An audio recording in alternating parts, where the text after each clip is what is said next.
係，梗係由你話事啦。又係你啊，黃生，定係叫你 Michael 啊？哈哈，你想點就點啦。黃生想你點，由發再生俾你點話點好。買雪櫃揀日立3點，日立雪櫃連續23年全港銷量冠軍 Hitachi。叱咤903新聞報導。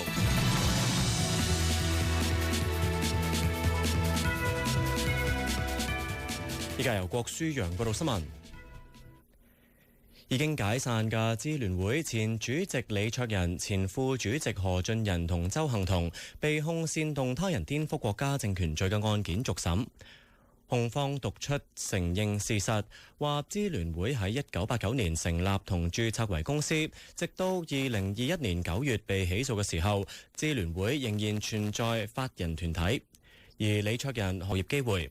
施紀賢話：英中兩國需要有長期穩定同全面嘅戰略夥伴關係，期待進一步深化兩國關係，致力為英國帶嚟經濟增長同埋安全。呢一節新聞報道完。